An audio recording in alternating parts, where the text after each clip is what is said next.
Hi, y'all. I see some of you checking in out there. Are y'all okay today? Hi, Sabra. We missed you. Oh, aren't you kind? Hey, girl. Hey, Good to see you. I so was good so to see you. excited today to see everybody. Sabra, how Yeah, are you doing? Corna. Y'all are so good to be with me today. I tell you what, you just never know what a day is going to bring, do you? Hi, Aaron. Haven't met you How you yet. doing? I recognize your name, How though. you doing? Yeah, it's I'm good doing good to much see you as better. well. Yeah, doing much better. It's taking a little while, but we're getting there, I hope. Yes, Uh, ma'am. today's kind of an experiment. We're going to see if my brain will function for a while, and and you all are the guinea pigs. I'm sorry. Hey, Uh, Sabra, they often say that you've forgotten more than we're ever going to learn. So, I mean, don't hold yourself to a high standard. Oh, you are so sweet. Oh, Lord, I tell you what, it has been an experience to try to get this brain working again. I had no idea that it would take so long to get, you just think you're going to get over something and you'll be like you were before you got whatever it was. And, but this has not been the case. I hope I'm still retaining some of that I uh, feel like I have forgotten, but we'll see. But today we're gonna see how it goes anyway. So, are you enjoying real estate with Keller Williams Valentine? I am. I'm good. Got a good group around me. So, Yeah, Jay you White and the do. group here Yeah. have been fantastic. So, Oh, that is so good. Well, ha the people you spend some time with do make a difference in your work that's right. experience. It keeps it from being just laborious. That's right. It really makes a lot of difference. Of course, that's one of the things that I think we've prided ourselves on in Valentine for our 18, 19 years in existence is the culture and being around people that you like to be around. That's right. People that are going to assist you in different ways, with ways that they're going to encourage you at times, more often to share their stories, whether they're sad or not, and they're glad stories too. So, well, anyway, we are certainly glad to have you. Thank you. Um, hello, Chad. What's up? Hi, What's up, Sarah. man? Good to see your smiling face. Thank you. I saw your email a while ago, but I didn't have time to read that intense article attachment. So as soon as I get off the call, I'll kind of answer your email. Okay. Fantastic. Cool. Thank you. All right. All right. Well, you had a closing last week. I did. It was Ah, very nice, very smooth. The whole good. transaction was smooth. So it was like textbook. It was Oh, awesome. I'm spoiled. oh, that's just not fair. No, I'm sure you did the preparation to make it go that way. It is so nice to be able to get to a closing and not have some speed bumps along the way these days. So congratulations to you and Holly. Thank you. Cool, cool. Sharika, what have you been doing? oh my gosh, Sabra, a lot. I know. I've been seeing some stuff you've been doing. I have been doing and learning a lot too. Yeah, yeah. Learning a lot. That means you've had some speed bumps. That's why you're learning a lot, right? Yes, ma'am, I have. Oh, well, that is so good. How's your sister? She is doing so awesome, and she loves working with you, Sabra. Is that not the funniest thing? I had a home care nurse come to take care of me during my convalescence, and she noticed that I had something about Keller Williams on it, and she said, "Which office do you work in?" And when I told her Valentine, she said, "Oh, you work with my sister. And gave me your name. And so I said, well, I know her very well, and how excited. And she's a delight, just like you are. So I told her you were one of my favorites. And thank so you. we had a good time talking. So you know what, you just never know where you're going to cross paths with people out there from Keller Williams Ballantyne. As many people as we have, I guess we cross paths sometimes and don't even know it. Absolutely. And she Oh, good. absolutely Well, you loves tell her you hello and your for me. mom. Thank you, honey. And Miss Carla. Hey, darling. I tell you what, we couldn't get through all this without Miss Carla. Thank you so much for what you've been doing to support us through all this, Carla. Okay, let's see. Let's kind of jump into some stuff with South Carolina buyer forms. I'm not going to go all through all the forms yet. I think that most of you are more concerned with the new agreement to buy and sell. It's form 310, and the form 300 will be changed also to reflect what's happening in 310. You know, in South Carolina, there are 3 forms that are, actually there's 4, that are the sales agreements. And the one that we primarily use is the 310, which is agreement to buy and sell for residential single-family homes and townhomes. Then there's the form that's form number 300, and that's your agreement to buy and sell for residential condos. All right. Then there is a form 330, which is an agreement to buy and sell, and it's called a general form, general use, primarily used for land transactions. And there also is a new construction agreement to buy and sell, which is rarely ever used. So primarily you're going to use the 310 and 300. So I thought we would focus on that as much as we can early on, but I'm not really sure why this setup is showing. Are you seeing me? Are you seeing each other? Are you seeing Sharika's name? What are y'all seeing? I'm seeing you. Are you? Yeah, we're seeing Okay. we're seeing you, Sabra. Okay, now I see you. Okay, all right. I just didn't know. I wanted to make sure. I'm going to try to. Not that I want you to see me. I just wanted to make sure you weren't sitting there looking at a screen with somebody's name on it. Again, remember, it's been a while since I've done some of this, so I'm going to try to pull up some forms here in a moment. But there was a couple of things that I wanted to bring to your attention. And before we get into the form, I don't know how many of you would need to renew your license this year. I do.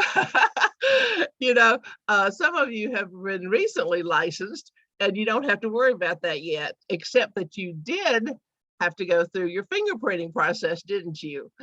So and Miss Ann did. I know she's already been in touch with me about it. Was your experience okay with your fingerprinting, Ann? I can't hear you. You got your mute on. You got your mute on. You turn your mute off. I can't hear you. Oh, There it was you- easy. there you are. Yep, it was easy. I went to Identico in Rock Hill, no wait. But they do make sure that you have a cashier's check or they said business check, and I my business and my personal check is the same. So they'll take a check, but I had to I came with a cashier's check made out of Intego. In Dentigo. Okay. Mhm. Okay. You live in South Carolina, correct? Yes, I do. So you are instructed to go to Addendum in Rock Hill, not anywhere else. That's correct. Right. We hi Allison. Those of us who live in North Carolina can make an appointment and go to Rock Hill to Addendum to get your fingerprinting. More often the ones who live in North Carolina are opting to go to a UPS store that has the capability of doing fingerprinting. Not all UPS stores do. And I saw on Facebook the other day that somebody went to Staples and said they couldn't do it. Well, I would suggest that you call before you go to either of these places and make sure that they have the capability of doing fingerprinting. If you are to renew your license in 22, and the way you know that is you look on your pocket card, and on the pocket card, it's going to tell you the day it expires. So before that date, you want to get the fingerprinting done, and I would say get it done as early as you can. And is a good example. Get it done early and on so that you don't get caught in the traffic. In fact, there's always that last minute rush to get an appointment. And like she said, she doesn't have to wait because they're really, it's pretty quick and it's simple to do. Make sure you take your certified check if you go there. Make sure you take 2 forms of ID, your driver's license and either maybe a passport or a birth certificate, some other form of ID, because you're going to have 2 forms. But it is very painless and simple to do when you go to Addendum, because they're set up on the computer to exchange that data to their headquarters up in Brentwood, Tennessee. If you go to UPS and Valentine does have the capability of doing the fingerprinting, and you probably will have 2 cards that you were mailed from the South Carolina Real Estate Commission if you are to renew in 2022. So you take those cards with you and make sure that you have the address. Now, I'm going to try to attach this form, and I'll show you a form. And again, if you all will put your email address in the chat box, I can go back and get it, and I'm going to send all these out to you. I'm not going to take the time to send them out right now, but if you'll put it in chat while I'm trying to share, we'll see what we have to get, what we're going to get into next. Let's see, I want to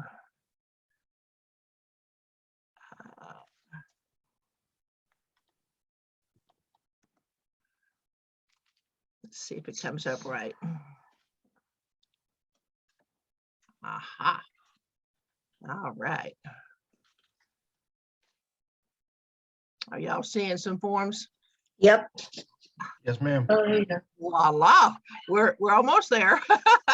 We're almost there. Let's see if I can make it a little bit bigger. I kind of like to not have all this stuff on the side. How about you?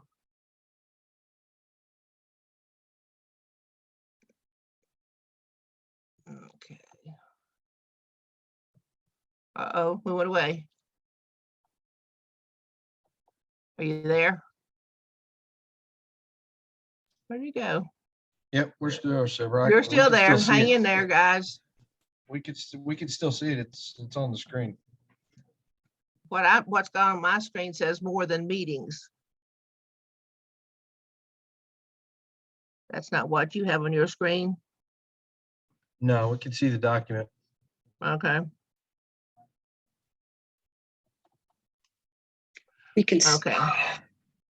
This is the document that I really wanted to point out to you. It's quite exhaustive. There's several pages here. The beginning of it would look like this is a letter from the South Carolina Real Estate Commission. But if you'll just go on down to, I believe it's page 3, this is kind of explains the whole thing. The Addendum non-resident is what most of us are.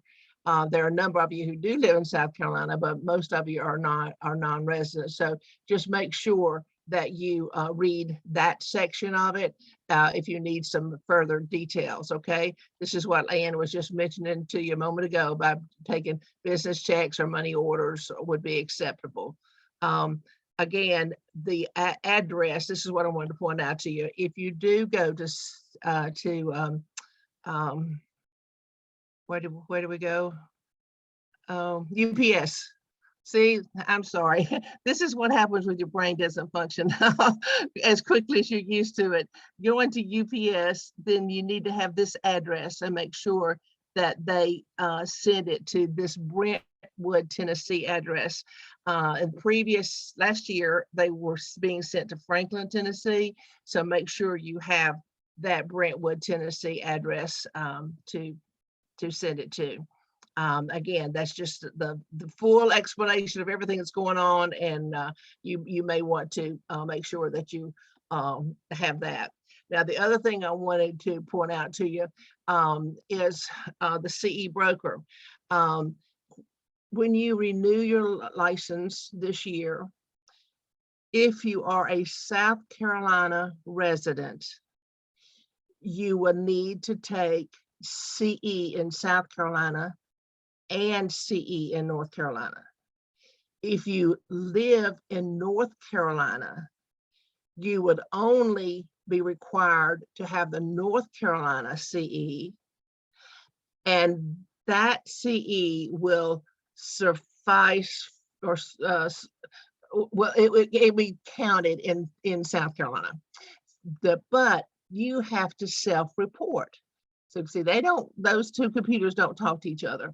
So if you have done your CE in North Carolina, it's going to be recorded on the website, the North Carolina Real Estate Commission website. And if you'll log in to the website as a licensee, you can look at your record and make sure the hours that you have. And if you have 8 hours that count for this year, then you make a copy of that, print screen. Okay, and when you print screen that copy, then you're going to go into CE Broker. It's www.cebroker.com. And when you go into cebroker.com, you're going to follow these instructions. And these instructions will show you how to record your hours as an exemption. Again, you are being exempted from South Carolina because you live in North Carolina and those hours count. So again, I'll have that information in there for you as well, so that you can know how to report your exemption, and so that you can get credit for it. And because if you don't report it, there's no way for South Carolina to know that you've done the required 8 hours. All right, so just make sure that you've got that recorded. I wanted to show you, wait a minute, just a moment. Okay, let's go now to, are y'all still seeing it okay? Yes, we are, sir. You okay? All right. Pardon me for keep asking you, but I just wanted to make sure. Now that we've talked about the license, that's the important thing. Because if you don't have a license, you're not supposed to even be looking at these forms unless you're using them as a party to the contract. And that reminds me, some of you are newly South Carolina licensed, and you would need to have membership in the South Carolina Real Estate Association in order to use these forms, and also in order to be able to access them through DocuSign. Okay, so if you need some information on that, just give me a call or text me, and I'll get that information to you. Now, this is the new form that we want to address today. The new form, again, is number 310. It's called Agreement Contract to Buy and Sell Real Estate Residential. That residential includes single family homes and townhomes. Townhomes have land, condos do not. So there is a separate form, as I told you earlier, for the condos. There's an agreement to buy and sell for condos. But right now, and it says residential condos too, because there's also commercial condos. So, but this is the one that we're primarily going to use. I don't know if you can pull it up. I have it up here that we can kind of refer back and forth to it on the 300 that's being used currently. This form that we're going to look at today is not usable at this time. It's still in draft form. It has been approved by all the legal entities that have to approve using the form. It is not going to be introduced to be used until June the 13th. So in South Carolina, they often will introduce a form and it's live right then. And when it goes live, you have no grace period. In North Carolina, when we get the new forms that come out in July, we will have a 60-day grace period. So your forms, almost every July, there is some change to the forms in North Carolina. So just know in North Carolina, you have the grace period after the forms are introduced. In South Carolina, they are introduced, and when they go live, they are expected to be used. So if you turn in an agreement to buy and sell as of June 13th, we'll have to reject it because it won't be on a current legally approved form. So make sure that you know the form, and thank you for being on the call today. Make sure you know the form so that when the date comes and it's released, and it will be released in DocuSign, zip forms, and .loop. So you will have ready access to it. All right.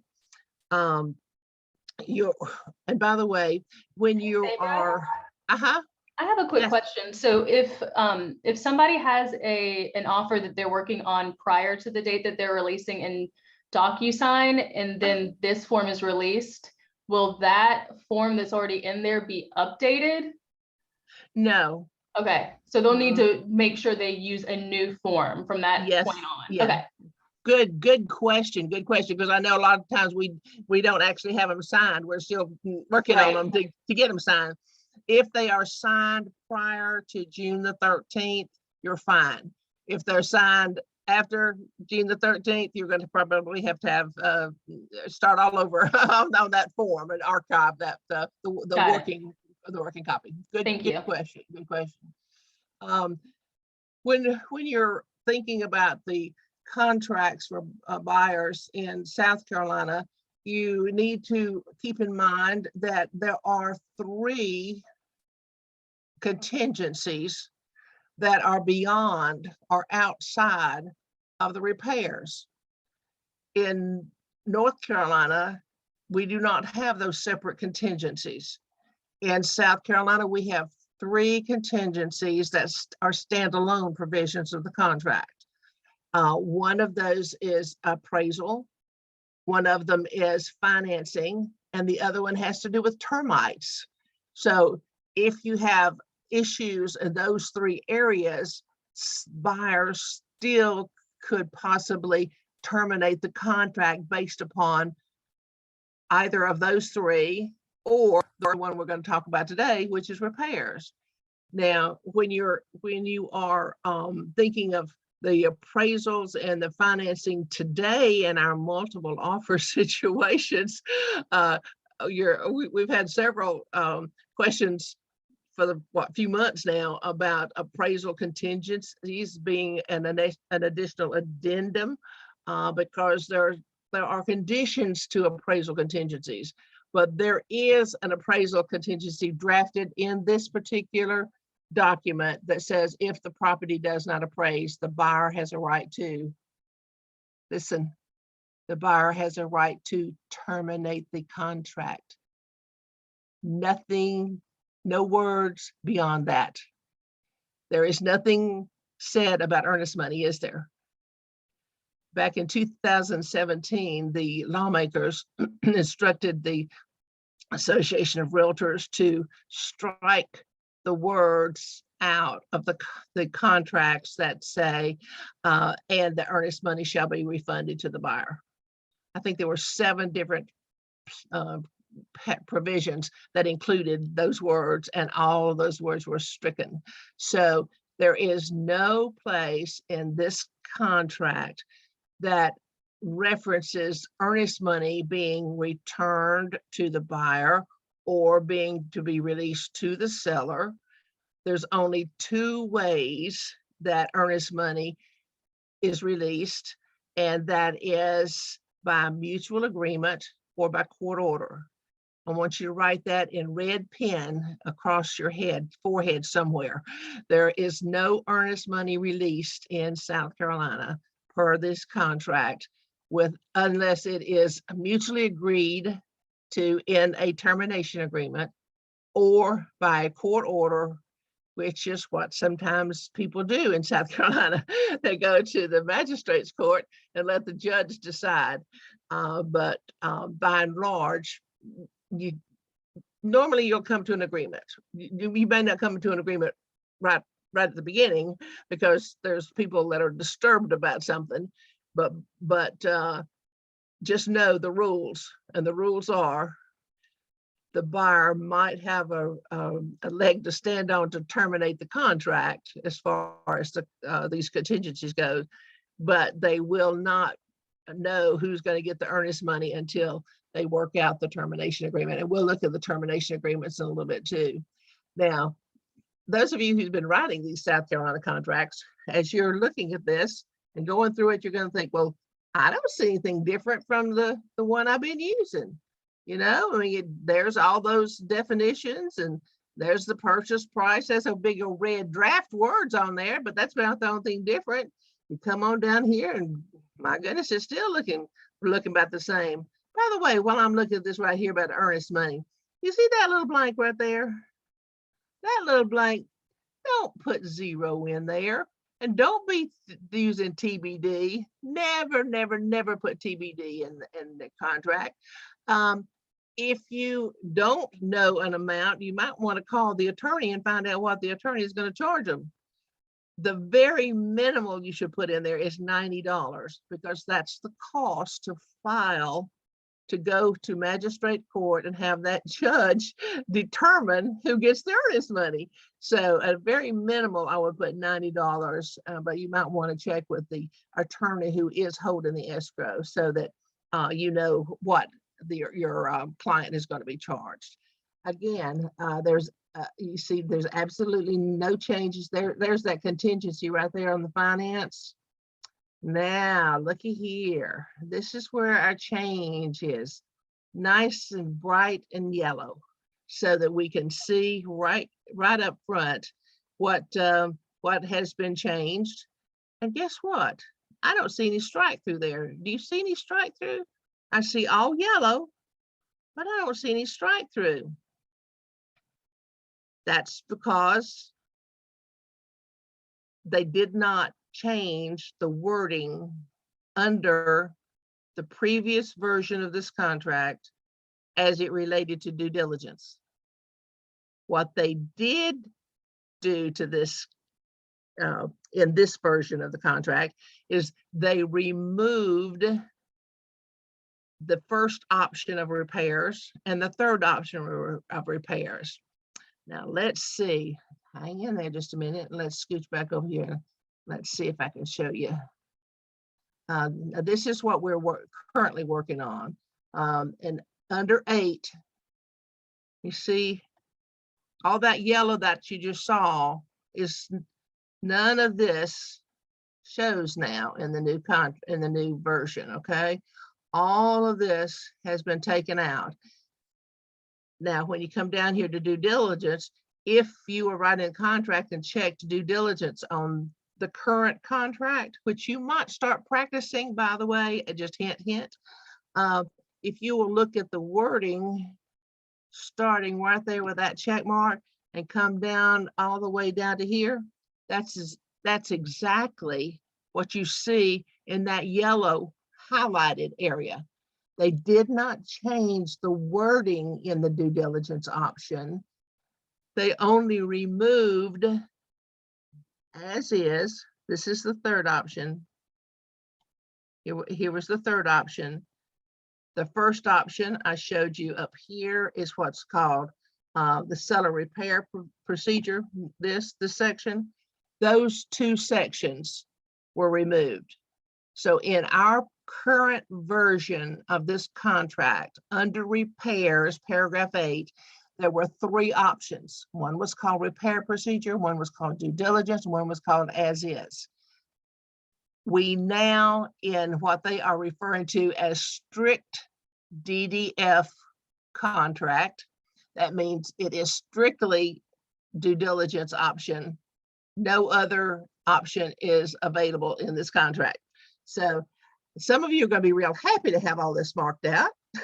Some of you are not going to be happy that this is all gone. The South Carolina agents who have been practicing in real estate in South Carolina for a long time, this was the only way that repairs were dealt with. And you're going to find that most South Carolina listing agents, again, who have practiced a long time in that state, prefer this, and they will recommend to their sellers to prefer this. This is going to be quite a shock to their system to be able to go to the due diligence. But like Austin Smallwood is the head of the forms committee and the legal affairs, and he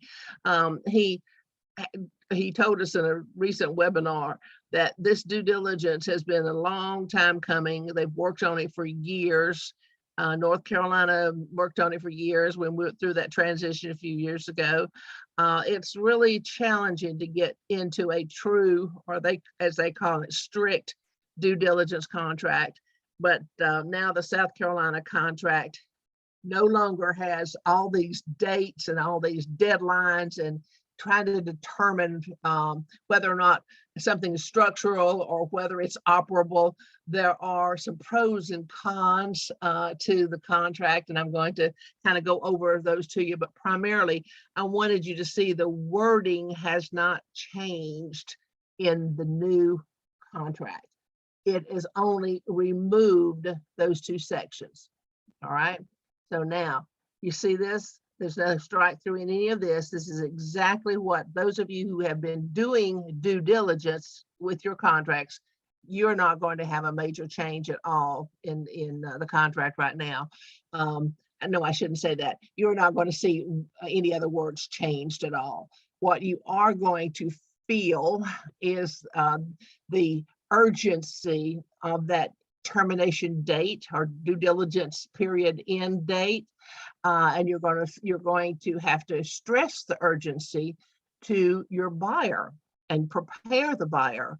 In the previous repair procedure, obviously there were so many dates, and sometimes you could kind of push those dates a little bit.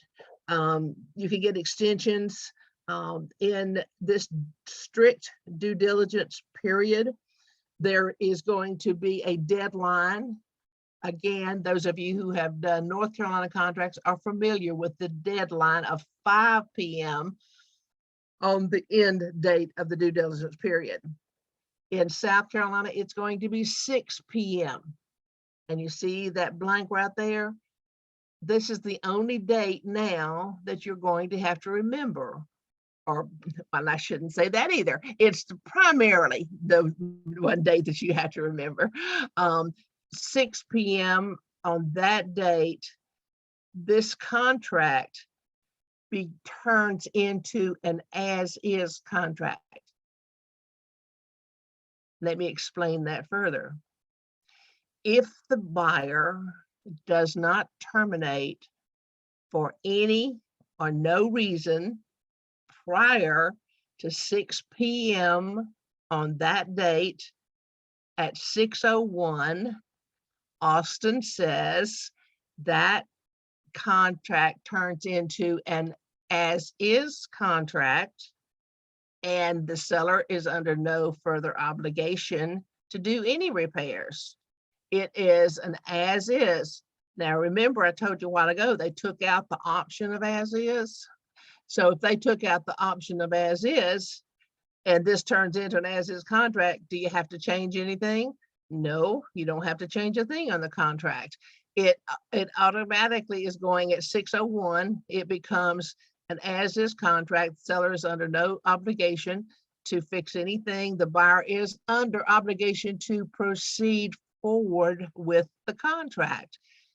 The contract is not terminated because you reach that 6 p.m. 6 p.m. is the date, the option to terminate for any or no reason due with the due diligence process option, that's the only thing that's terminates is the buyer's right to terminate. That's no different than North Carolina at 5 p.m. where we just don't state it in the same manner. I thought the way he stated it made it seem a little bit more concrete, that at 6:01 it becomes an as-is contract. If I usually, when I'm looking at this due diligence option, or have prior to this version, I really like to talk to my clients about these 5 things here first. In due diligence, as we all know, doing North Carolina contracts, we know that we're going to have inspections done. We're going to have site conditions checked. There are a number of things that we want the buyer is going to want to know, and that's called due diligence. All right, so they're going to go through the process unless you opt not to have inspections done because of the multiple offer situations that you're in now. Primarily, you're going to do those inspections. One of the advantages of this particular contract on the strict due diligence is not only can the buyer terminate for any or no reason, the buyer can have any inspections done that he wants, and he can ask for anything to be done. Whereas in that previous repair procedure option, there were specifications as to what the buyer had a right to expect the seller to fix. And so those were primarily the inspections that were going to be done. In this contract, the buyer can ask for anything they want to be done. And they can cancel for any reason. So it's more open-ended, I guess. It can be specific to what that buyer wants or doesn't want. So I think that is one of the benefits of having the due diligence. Now, this right here, the second one, you're going to deliver a repair request notice to the seller. That's Form 525. And I'm going to show you that in just a moment, but I want to go through these 5 things first. If you get items that the buyer wants repaired or wants done, then you're going to submit it on 525. This is going to be the repair requests and also possibly given portions of reports to support that. Now, if you get an executed 525, which shows agreement that the buyer and seller are on the same page of what repairs need to be done, if that is executed by the buyer and the seller, you're going to proceed under the amended contract. The South Carolina Form 525 repair request is actually an addendum to the contract. It is not a separate standalone agreement. Even in the title, it is an addendum to the contract. Therefore, it amends the contract. And if you get that agreement, then you're going to proceed under the amended contract due to that addendum, and you proceed toward closing. This next section here is if you don't come to an agreement, the buyer has the right to proceed as if it is an as-is contract. The buyer has decided to buy it anyway, even if the seller didn't agree, because the buyer wants the property with or without repair. Again, not very much different from our due diligence option in the North Carolina contract. So you're either going to have an agreement here, or you're going to have a lack of agreement here, but the buyer says, but I want this property, so I'm going to buy it anyway. So that date up here is irrelevant because the buyer is going to buy it anyway. Now, right here is the sticking point, okay? If the buyer says, I'm not buying this house with whatever option, whatever the issue is. If the buyer says, no, I want to terminate the contract and I want my earnest money back. Isn't that what you mostly hear? How am I going to get my earnest money back? They're not concerned about terminating contract because they don't know the seriousness of contracts, evidently, but they are concerned about the earnest money. All right, right here, if they're not going to proceed forward before 6 p.m. on this date, they're going to terminate the contract by timely, properly delivering the notice of termination and termination fee to the seller within the due diligence period. Again, prior to this date and this time. I'm going to show you this in a moment too. The notice of termination. In fact, that notice of termination form was designed when they first introduced this option in the previous versions. The notice of termination is a unilateral termination.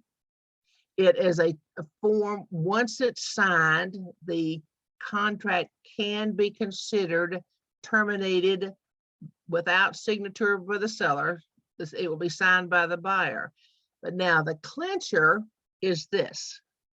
Yes, the buyer can sign it and terminate the contract. However, it will not be terminated on that form alone. It's this and this. In South Carolina, the fee that we lovingly call DDF, the due diligence fee, is not paid up front. The due diligence fee is not paid up front. Hear me? Earnest money is paid up front in South Carolina. There is nothing called due diligence fee. There is something called termination fee associated with due diligence. The termination fee is an amount that you're going to enter right here.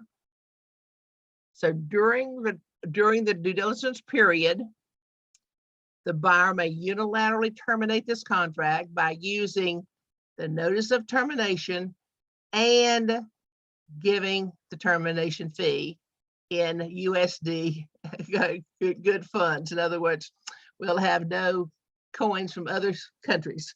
The termination fee, and I thought this was kind of interesting the other day in the webinar.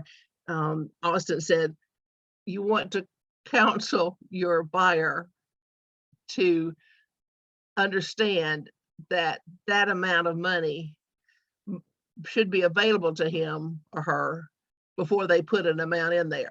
If they're going to put $40,000 in there, and hope to good Lord they're not putting that much, but these days you never know what they're going to put in there.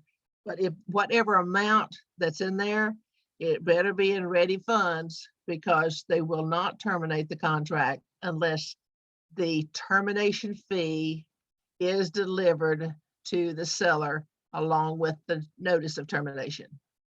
I can't stress that enough to you, based upon Austin's consistently stressing it in his webinar. And you and I, as agents dealing with the public, are going to need to be just as confident in this process as Austin was, and hopefully I am being, because buyers cannot think they can walk away because they've signed a piece of paper. We are seeing that on the North Carolina side of people not delivering the DDF promptly within one business day of the effective date in North Carolina. I am very apprehensive that we're going to be able to collect money when we get down to this particular date. So when you get to that date at 6 p.m., like he said, the contract is not going to be terminated and the buyer will be expected to proceed forward. But it's going to take some legal action in some situations to get that resolved. So just stress right up front. don't put an amount of money as a termination fee if you don't have that amount of money to write, because you're not going to get out of this contract unless that amount of money is paid to the seller. The other thing he stressed to us was you as an agent, he felt, should not handle that check or whatever means that it's given to the seller. You and I also know that sometimes if it's to be, it's up to me. You know, if it's to be, I want to make sure that I get that check or that money order or whatever means. I want to make sure that I get it to the seller so that I can get it terminated for my client by this 6 p.m. day. So I take on the responsibility of delivering. He was recommending that we not do that. He felt that we were taking on too much liability. What happens if you can't get it to the seller or by that time, then you've assumed the responsibility for it. And he said that you need to prepare the buyer. Again, prepare them up front. Don't write the check if you don't have the money. I mean, excuse me, don't put the amount in here if you can't write a check for the money. And realize that you, Mr. Buyer, will be responsible for getting that money to the seller prior to 5 p.m. I'm not sure how this is going to work, to be honest with you. I don't know if any of you are scratching your heads right now on some of this processing or not, but those of us who are on the webinar were having a little difficulty with it. I know how much trouble we have sometimes in collecting DDF at the time we write the contract. After a buyer has gone through the process of the inspections and they have determined they don't want to buy the house, I think it's going to be very difficult to pry that money out of their accounts to terminate the contract. Again, this will turn into a legal battle at that particular time, most likely. We can't practice law. We can't give our counsel. We can obviously point to all these provisions in black and white that the South Carolina Associated Realtors have given us. But at the same token, they need to be ready. They need to be prepared that they've got to terminate the contract. That's the biggie. Terminating the contract is the biggie. And how they're going to do that is paying that DDF. Right here, this is just a little bit more of an explanation of what I just went through on here. Now let's go back and take a look at a couple of these forms. Or maybe I should stop right here and say, thus far, is there a question that you're welcome to ask me, and I'll try to answer it. Y'all, are y'all following me so far? Yeah, I'm tracking with you, Saber. Oh, good. I tell you, I'm not really sure, guys. But nevertheless, let's go back and take a look at a couple of these other forms. Let's see, this right here. Oh, come on. This is the repair addendum. This is the one I wanted to kind of go over with you. The repair addendum amendment. Remember we talked about a while ago, amending the contract so that we could proceed forward. This is the document that we would use. All right, the repairs are pretty much explained right here. We're expecting the seller to make the repairs, or the buyer would be. The seller would be expected, and look here, the sellers would be expected to use licensed, insured contractors, electricians, plumbers, roofers, builders. That's different than our request in North Carolina. We talk about having work done in good workmanlike manner is the term that we use in North Carolina. And South Carolina, they're anticipating that qualified, in other words, licensed and insured repairmen will be doing these repairs. You don't have to write on there that the repairs to be done by licensed insured repairmen or professionals. Now, right here, it says the seller might be qualified to adequately paint a portion of the property or remove a dead tree or other basic repairs. If there are some basic repairs that the seller will be doing himself, you're going to write those out right here. Or maybe the seller himself is an electrician. If he's not a licensed and insured electrician, then the buyer has a decision to make. But just wanted to point that out to you, that you want to help sellers understand that they are not necessarily called Bubba next door. And I know Bubba next door will be cheaper, but in order to cut down on some legal consequences of some work having not been done appropriately, it's better to use those licensed professionals. Then you go back, you're passing liability on to the person who has the license and the expertise in that particular profession. All right. So that helps sellers not to have to bear all the liability of the repairs. All right. Right here, this is the repair related documents. That would be your home inspections, your roof inspections, your pool inspections, whatever inspection the buyer had. If the buyer chooses to share those as supporting data for documentation for their repair requests, it's certainly appropriate.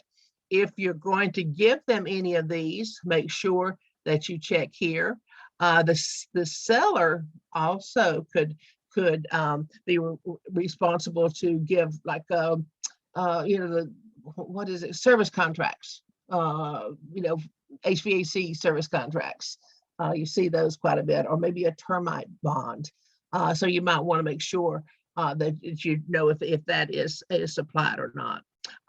The parties agree that the seller shall complete the repairs no later than, there's a blank, calendar days.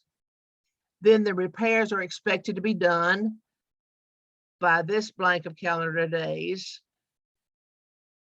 And then we've got another date here. They're expected to be done, but sometimes they're not done adequately. So that you go back and you try to get them done again. And normally you want these dates to be descending in order, which it says right here.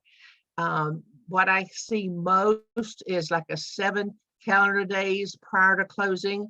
The buyer then has the right to inspect and deliver another notice to the seller that something wasn't fixed to their satisfaction.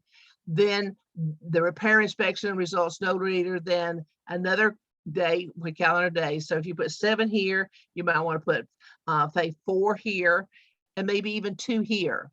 Sometimes if you have enough time, you might start off with 10 days and give more time to get the repairs done, and maybe go to 5 days here and 3 days here. Just make sure that as you're going, this is typical of the South Carolina contracts, where they give you increment dates and you have to keep up with all those little dates. I don't know, quite honestly, if any one of these little dates would give the buyer enough to get out of the contract. I have not seen that in the magistrate court. There was only one case. I did not see the judge rule on one of these interior dates here. However, why cause yourself trouble? So you prepare the buyer and the seller that you have a timeline now, because the seller did not get the repairs done timely. Then you're going to give them an opportunity one more time to get them done timely. And then you come down to 2 days prior to closing, and you want to make sure that they're done by that date, or you don't close. But now, wait a minute. In the South Carolina contract, remember, there is no grace period beyond the settlement date.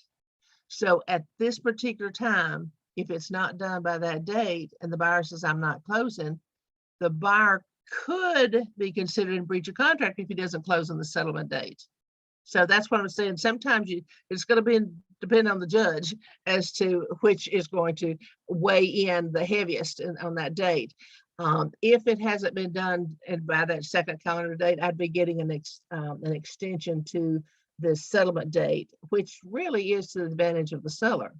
However, as you know, the seller is under no obligation to give an extension either on that due diligence end date, a period end date, or the settlement. So watch those dates, be cautious of when you need an extension, or be conscious of when you need an extension, and don't wait till the last 5 minutes before the deadline to get an extension.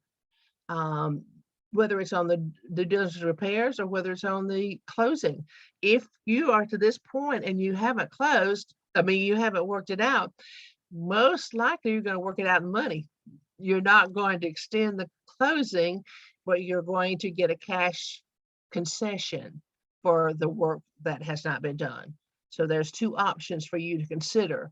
If things are not ready for the buyer to close 2 days prior, then that would give you enough time to either do the extension or to do an agreement on a concession and an amount of money that the buyer would accept rather than have that last repair done. Come down here, and this addresses some of the things that you would want to put in here, but this is where you're going to list all the repairs that the buyer wants. If I were you, I would list them by the number on the inspection report. So if you're going to give an inspection report, you know, all their paragraphs are numbered, some more extensively than others. Make sure that you identify the particular paragraph in that inspection report, so that it's easy for the seller to go right to that. I like to have not only the identification on the report, I like to specify what the buyer wants. Be careful though, when you are reading an inspection report, that you get the meaning of what the inspector is asking or disclosing. If the inspector is saying hire an HVAC tech to further evaluate, then that's a buyer's responsibility. That is not now in a responsibility you can pass on to the seller. Before this version, you can ask the seller to prove that they didn't need to fix the whatever with the HVAC. Now, like in North Carolina, it's the buyer's responsibility to do all inspections, and it will be up to the buyer to decide what needs to be done. And in order to do that, the buyer gets the HVAC tech out there and gets the proposal as to what needs to be done. Okay. So if you're going to have a report, no matter who it's from, you're going to identify it as on the report, specify whether or not, don't just say, you know, and this irritates me so bad, when a buyer's agent just says, see the inspection report. Okay, I can see it, duh. Or fix all things on an inspection report. No, duh. Make sure that you specify what needs to be done and itemize what needs to be done. Then on that itemized list, the seller can strike out what they're not going to do. The buyer then knows exactly on that list what the seller is going to do and what they're not going to do. It's clearly identified. Then if the buyer agrees that it's okay, the seller is not going to fix it, they're going to initial where the strike through was. If they don't agree, then you're going to have to go back and negotiate that item again. But if you don't itemize them out like that, it's just so confusing to try to go just off of the numbers or just the whole report. So again, please itemize specifically what the buyer wants done on those reports, and then give enough room for the seller to respond, whether or not it's a strike through, or if it's not sticking through, then it would be it's acceptable to the seller. Down here, of course, the seller is going to initial and the buyer is going to initial, and did it hang up? There it goes. There's quite a few lines, so hopefully there'll be enough lines to put all the repairs that you want on them. But I don't know how many of you even seen repairs done. One of the nicest things out of all this multiple offer situations is we're not having to negotiate many repairs, are we? Isn't it? That's a wonderful thing, because negotiating repairs, I think, is one of the most difficult things you all have to do. Once you have negotiated these items, and if you have come to an agreement, then, like I said before, that amends the contract, you proceed forward. There is no more option of due diligence. Once this is signed, that date at 6 p.m., the due diligence period ends, that's irrelevant from that point on. From once this is agreed upon, the contract is amended, and you proceed forward based upon this.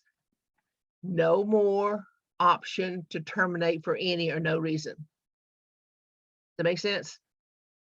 You don't want to think that a repair was not done adequately, therefore you can terminate for any or no reason. It doesn't work that way. It's either or. Once this is signed, the option of due diligence is over. All right. Right here is a place that you can give an expiration time from if you want to make sure that the contract is modified by a certain time. I would like to think people are honoring some of these expiration dates. I have not seen that to be the case. Carla might have seen more because I haven't seen too many in the last 2 or 3 months, but the expiration dates, sometimes the sellers just ignore because the sellers are in the power position right now, and they'll let you know when they're going to do something, you know. So again, you certainly have the option to put it in there, and hope everybody plays on the same field. All right, the 525 is a very important form.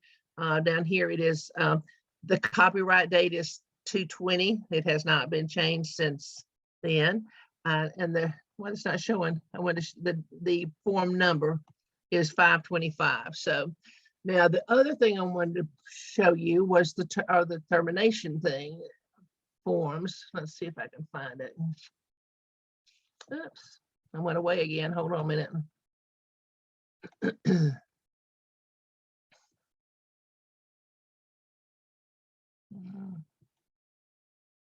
You see it?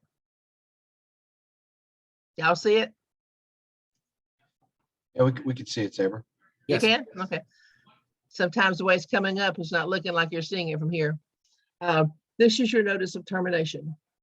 When your buyer or seller can't come to an agreement to amend the contract, or maybe they're not even going to try, there's nothing that says the buyer has to ask for repairs. They can go straight to the notice of termination if they want to. Maybe they've seen some structural things that they just are not even going to consider buying it. That's what fits in that category. It can terminate for any or no reason. They're just not going to buy the house. All right. So if it's not an amended contract with 525, whether one was presented or not, you're going to use the form 313. That's the notice of termination. This is the unilateral termination that is given by the buyer along with the termination fee in order to terminate the contract unilaterally. Once that's given, or those two items are given, then the contract is terminated.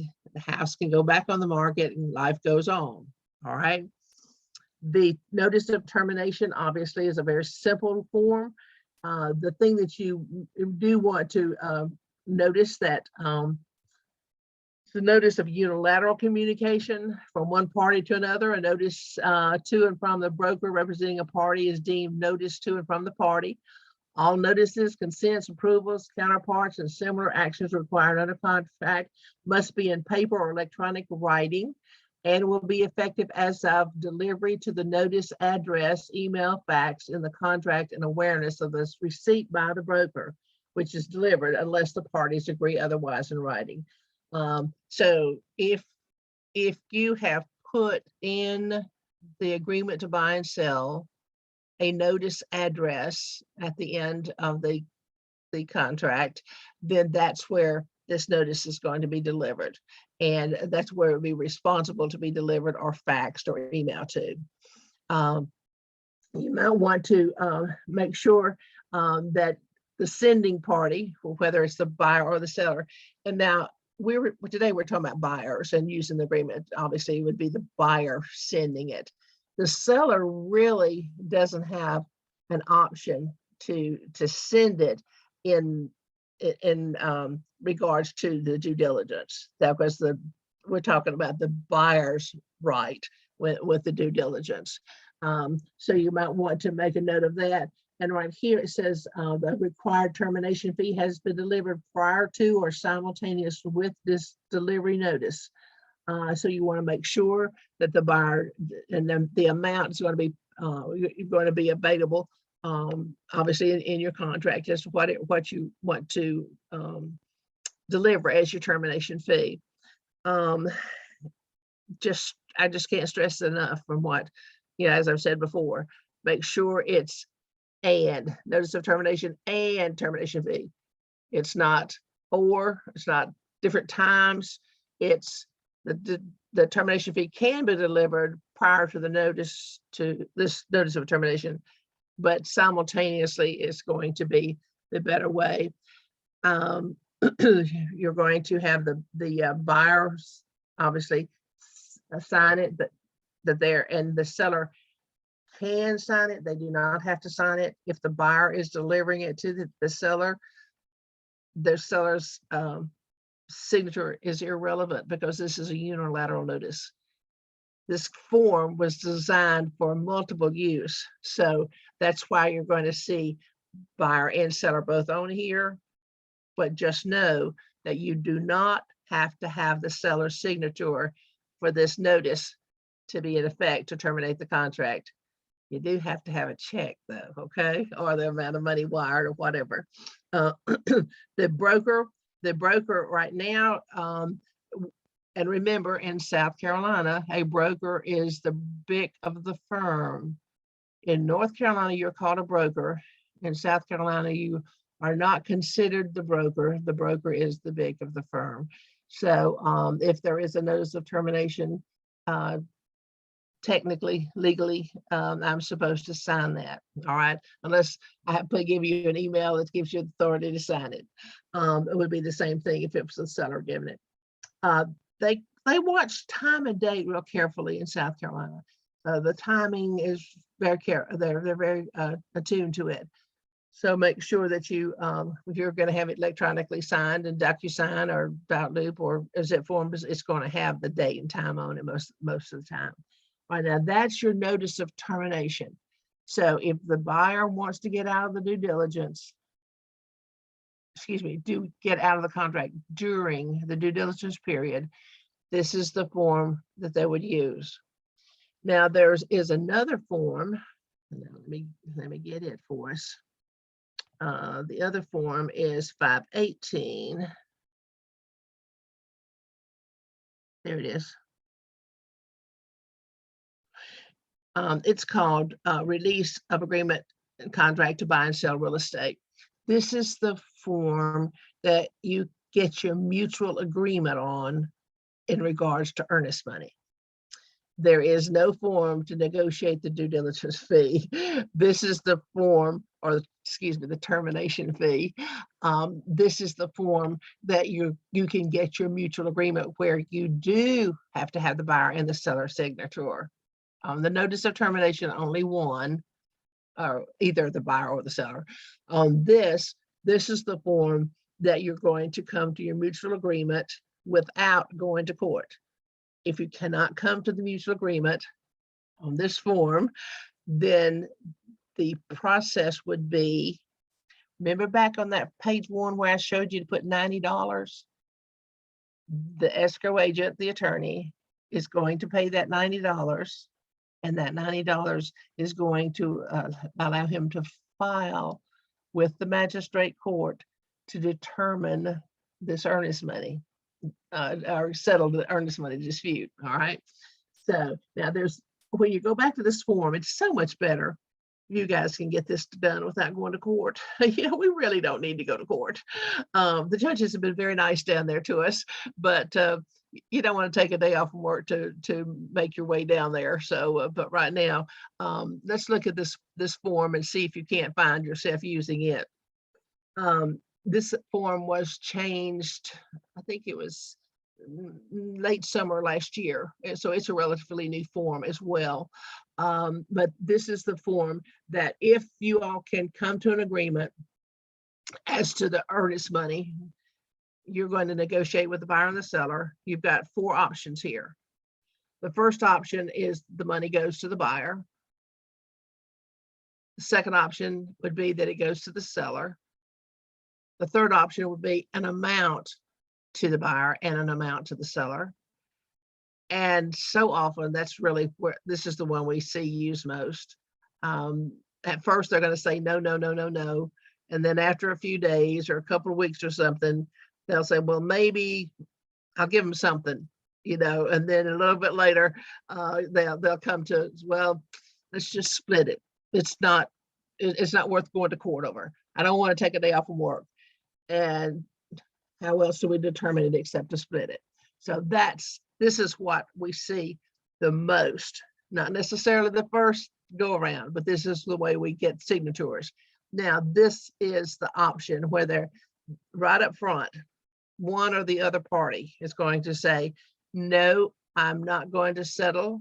I either get the money or I'm going to court. And right here is your option. This is where the parties agree that they will terminate the contract.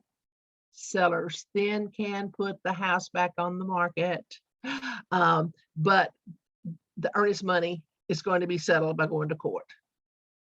And remember, earnest money is only released by mutual agreement or court order. The money is not sent to the court, but the judge has to decide.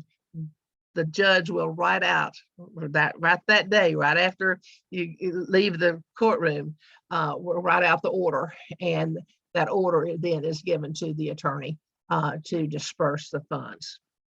One of the things they did in South Carolina last year was to increase the number of signature lines. They do not have a form called additional signatures, but they have put 4 buyers and 4 blanks for sellers to sign. So that's why you see so many blanks here. All right. And notice this legally binding release is executed voluntarily and based solely on the contract representations. Signees solely responsible for obtaining any legal counsel prior to signing and acknowledge that they have had ample time for counsel. Okay. One of the things I wanted to point out to you up here,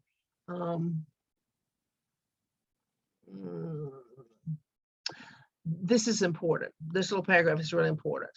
That each of the signees here to consideration of each of the signees releasing all of the other signees from the contract. That's the important thing, is getting released from the contract.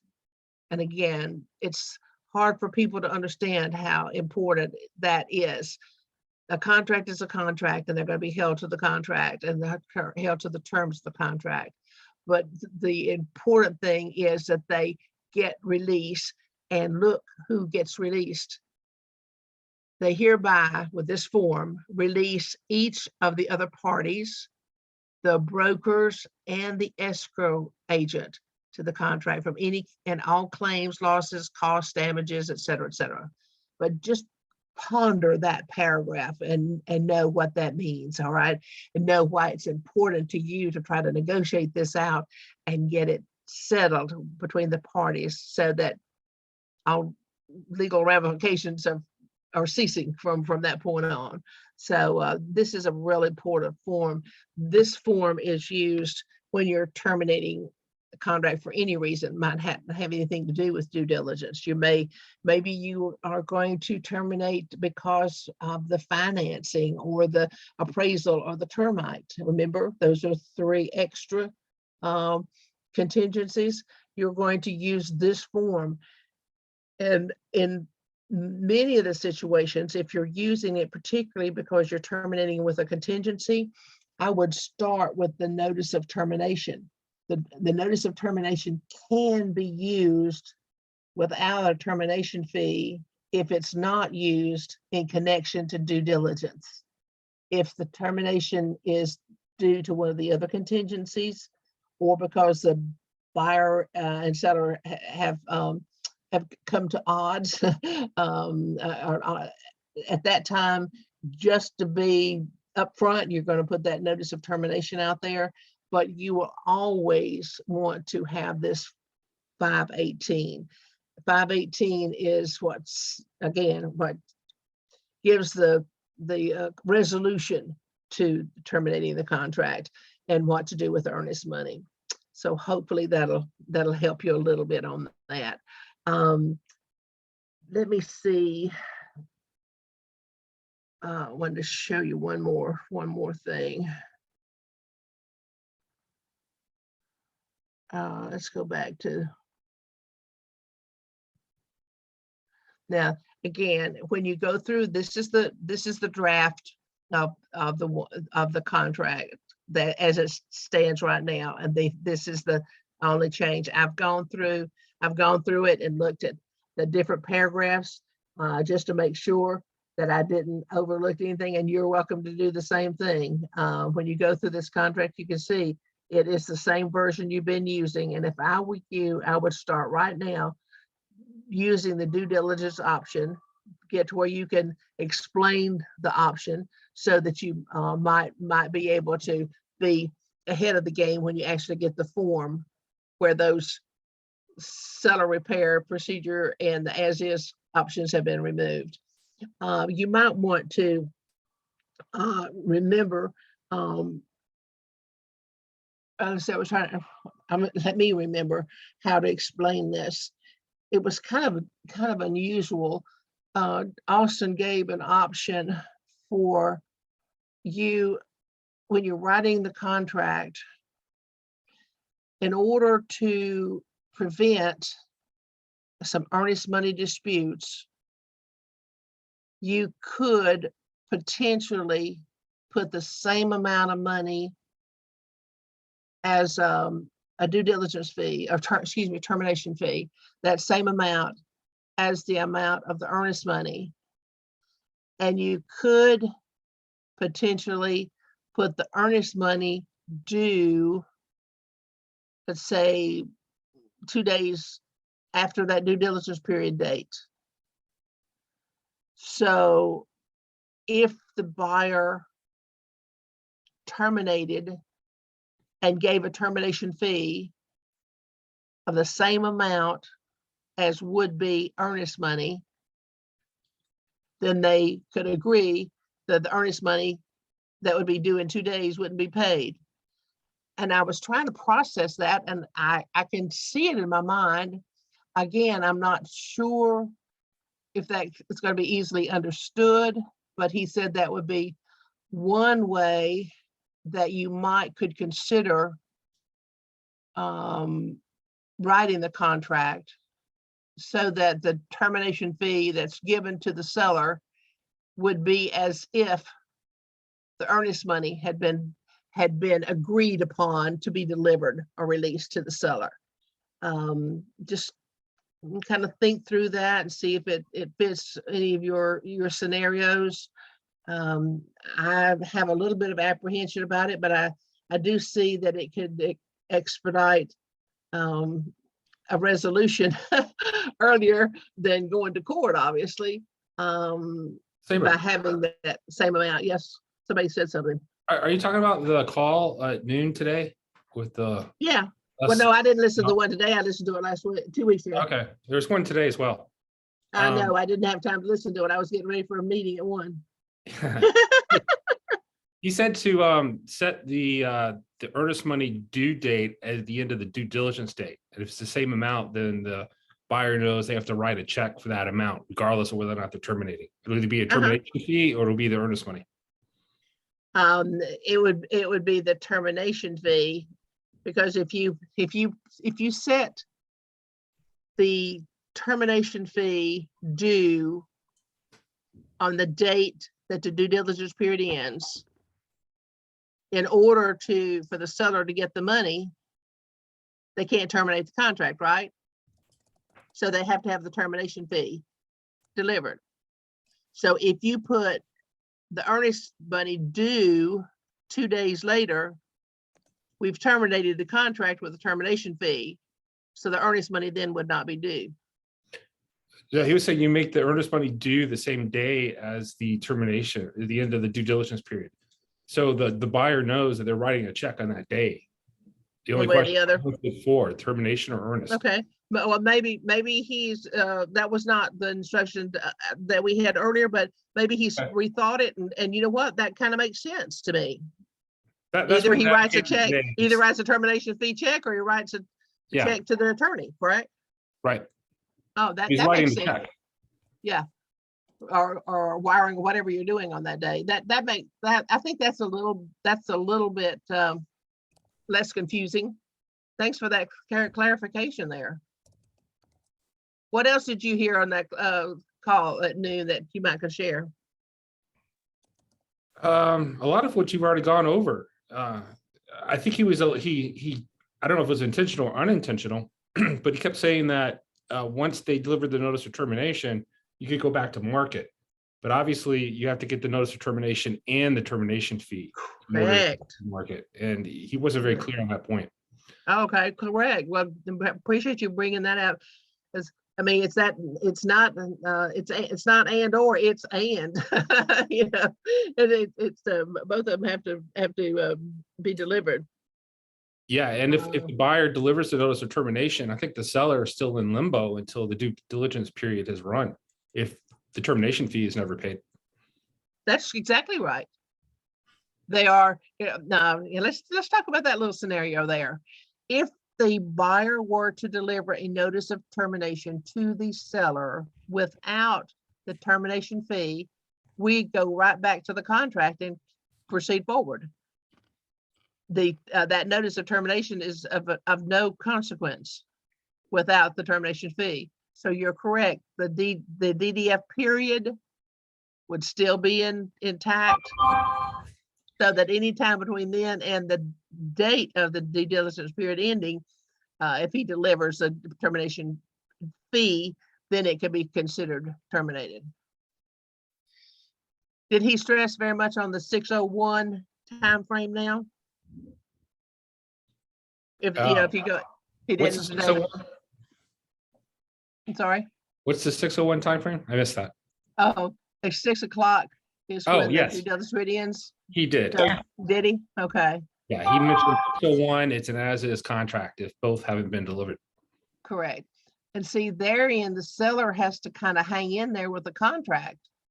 If the seller couldn't put the house back on the market if he got a notice of termination without getting the fee, the seller wants to go by the contract, so that at 601, he's got an as-is contract and the buyer is still locked in. And you know, the due diligence really is much more for the buyer than it is for the seller, when you think about it, because the sellers are pretty well locked in. There's not too many options that the sellers can get out of this contract. You know, in North Carolina, we have the form that if they don't deliver a fee, the due diligence fee or earnest money, we can send that form 355 demanding it within 1 business day. And then if they don't deliver it within that 1 business day, the seller has the option to terminate the contract. by using the unilateral notice of 352. We do not have that in South Carolina. There really is, the sellers are they're pretty well held hostage to that contract. So if you turn it around a little bit by the seller maintaining the terms of the contract, if he doesn't get the termination fee, is going to allow him to have the legal remedies available to him because he's not breaching, he's abiding by the terms. So it can get pretty hairy in there. So I guess we've got to somehow make sure that our buyers understand the necessity of that termination fee.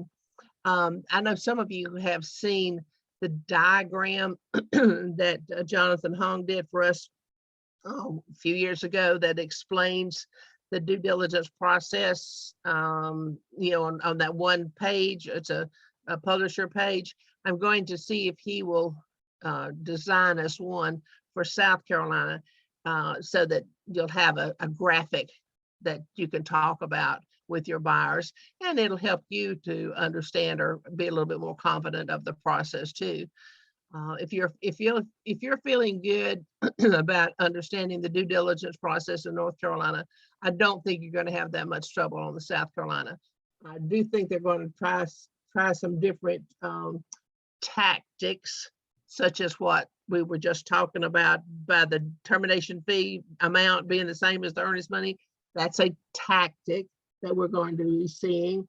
One of the things that he said to us earlier was when you are filling out that offer to purchase, excuse me, I said the wrong word, the agreement to buy and sell 310 or 300, in the area that there's a blank for the amount of the termination fee, do not put NA, even if your buyer is saying, I'm not going to terminate the contract, I want this house, I'm not going to exercise the right of the due diligence. They said, don't put NA, you can put 0, but don't put NA in there, the blank for the termination fee. I'm not sure, some of you all have been writing some pretty serious contracts, serious money, over and above the what you think the appraised value is going to be, and over and above what the listing fee is. How do you see this South Carolina change affecting the amounts of money that you're going to have in your contract? I mean, I didn't ask that question very good. I guess I'm saying, do you see this affecting your contracts right now any differently because we're in so many multiple offers than it would be on an even based market?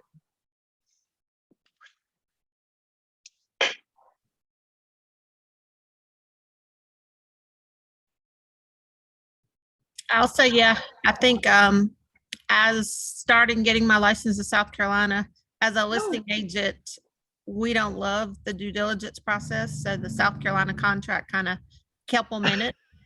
Yeah, she said it very truthfully. Me, what comes up comes out. But also I've found it as a tactic to maybe have some buyers win in South Carolina that wasn't winning in North Carolina, competing against the big due diligence fees. So we might have lost that angle a little bit. The only benefit is it's not upfront. It still has to be in their account. They still have to produce it. But the fact that it doesn't have to go out of their account that day may help some. That's not actually true. And I think that's an advantage in South Carolina for buyer agents, because if a client knows they want the home and they're going to buy it regardless as is, they can offer as much up to the sales price of the home as the termination fee. Because if they don't terminate, they're never going to pay it. Yeah, it's the same in North Carolina. I mean, that's why we're got 40,000 and 100,000 due diligence, It's absolutely not. In North Carolina, due diligence fee is paid on the effective date. If you say you're going to pay it, you have to write the check. Yeah, but in South Carolina, the way it's explained, you don't have to give it, but you still got to have it, because if it's 2 weeks later and they terminate, you still have to have it, you know? No, you're the one. You who have would to pay terminate. it. Right, You don't terminate, you don't pay it. You never pay it. correct. But you, So Well- you don't actually have to have it in the bank account, is my point. If you Yeah, know and it's never exiting the contract. yeah, but that's why we're all independent contractors. I would never have my clients write a check they couldn't produce if needed. Yeah, but the point is, you could go much higher in South Carolina on your due diligence fee because you're never going to pay it. A client may say they're never going to pay it, and so they could have a better chance of winning the offer because it's a higher cancellation fee. Yeah, I see your angle for sure. Yeah, they can't do that in North Carolina because, like you said, they're going to have to pay it. Right. Yeah. You I know, mean, it's Same scary terms, to but this to think if they'd have it. And I feel sorry for the people, the actual clients that are looking in the North Carolina, South Carolina state line, because they're going to have to keep track of this when they're thinking about making offers on different properties. It's hard enough for us, but we deal with it every day. Our clients don't. Yeah, it's going to be interesting. It is indeed. Sharon, you've been listening to some of those webinars too. Can you jump in here with something to add? I'll tell you one thing that I learned, and being a little bit seasoned agent, I'm surprised I haven't done this. I always talk about earnest money and, you know, it's court appointed or agreed upon mutual parties. I mean, I hammer that, but I am not in a good practice. So I would say this is just a good practice. That form 620, which is really a disclosure for what happens with earnest money. I now am going to adapt that to make all of my clients read that and sign that at a listing or a buyer. It's a simple little statement, basically. It's not, you know, it's not a hairy form at all, but Right. it having a separate page emphasizes what's in the contract, but it emphasizes it in a simply directed way. Yeah, Yes, I because think you that's know, good. you tell them all day long, but then when you get in the nitty gritty, they don't remember what you said. Are y'all familiar with that form? Let me see if I can find it. You talk, Sharon, and I'll find the It's, form. yeah, it's South Carolina Form Pretty. 620. I'm just trying to figure out how I can get it up here. And yeah, I thought today, I listened to the broker one with Austin a couple months ago or weeks ago, and I listened to the one today. I thought the one today was good. It was very clear, to the point. I do have a slide where you can find it. I think it's on their Facebook page and things of that nature. So Good. I thought it was pretty cut and dried today and very informative. Well, I think he's had a chance to work through the presentation some, and probably has come up with some of these things that have been beneficial. I'm trying to find that form for you, but it's just basically a paragraph saying what happens to earnest money. So Right. hang in there. Let me see if I can get it on there. One other good point that I'll put, just because if we have some newer agents, which we all know this, we forget it because we want to be the hero, but he talked about the covenants and restrictions. You know, as agents, our job is to forward them from the seller's agent to the buyer. We are not supposed to pull them from a previous listing.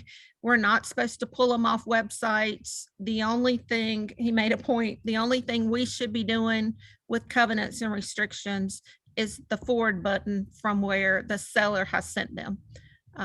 Which we forget that sometimes because our buyers want them. We try to look under another listing to see if they've been listed. We try to get them from different portals, but he said we should do nothing as an agent. It's not our job to get the covenants and restrictions unless we're forwarding it directly from a seller. That's interesting, isn't it? I remember that he did say in the brokers webinar that if you want to make the contract contingent upon those covenants and restrictions, make sure that you use Form 391. Yes. And that's clauses that are attorney drafted to go with the agreement to buy and sell. So you might want to take a look at 391 also. I think the very first one has to do with CCRs. So you could make it basically a part of the contract that those are delivered, because I don't think that's actually in the contract, is it? No, that form allows them to be delivered within 3 days. Or what, or the number of days that you're, okay. Can y'all Yes. see this form now? The earnest money disclosure? Can you? That's, Yeah. this is the 620. This is the form she was talking about. It's Yes. just a very, very simple form. Wait a minute, let me close this up. So if you want to have, again, it's kind of like they do the wire fraud warning too. You know, the wire fraud warning is included in the agency agreements in North Carolina, listing and buyer agreement, and it gets lost in the shuffle. But having that separate piece of paper somehow causes our attention to be drawn to it, and it makes more of an impact with our client than having it incorporated, you know, and maybe I've just kind of gotten used to it in South Carolina. This would be a similar scenario. Although the wording is in the contract, this separate piece of paper pulls it out and reminds you to talk about it, but also reinforces because they've signed it. It's kind of like getting somebody to initial beside of a paragraph. You know, now you got initials on you got signatures here that you talk to them about earnest money. But like I said, it's simple, but it's a very useful form. Another form that I wanted to mention to you, what's it called? Rejection of offer. That's another form. You have a right to receive a rejection of offer form from the sellers, even if, and in particular, when you have got a multiple offer situation, there's 10 offers in, and every now and then you just wonder if they even presented your offer. Well, the state legislators gave us this form, the rejection form, and that rejection form is supposed to go out by the listing agents to every person who made an offer, attesting to the fact that he or she did deliver it to the seller. The seller doesn't sign it. They will not let the seller sign it, but the agent has to confirm in this form that they have delivered it. Now, I got to tell you, we have been really, really lax on getting that form. But like this, it's a form that helps you to keep things in order. And so you might, I don't think I put that in the list of forms, but it just reminded me to use it. So make sure you know that. I'm sorry, guys, but I'm really fading. As my voice and my mind. If you all have some other questions, they'll ask each other. And Sharon's there. Carla said she's without a microphone, so she's not available, but maybe y'all can ask them. I'm just not going to be able to go much further. And I have enjoyed so much being with you today. Thank you for putting up with me. And I can't tell you how much I've appreciated your support and your love and your prayers and your food and y'all, your friendship has meant so much to me during this time. And You I'm did gonna- great. Yeah. Go take a breath. Thanks, You jumped Deborah. in. full Thank Thank you, speed. Sabra. Thank We're you. so Thank glad to see you, Sabra, and you look wonderful. Oh, thank you. Y'all are so sweet. Thank you. Love you. Love you. Take care. Bye-bye. Bye. Get some rest. I will. Give you a little extra time too. I won't bother you the rest of the day, I promise. Oh, bye. Bye. Sorry. I'm gonna try to get out of here.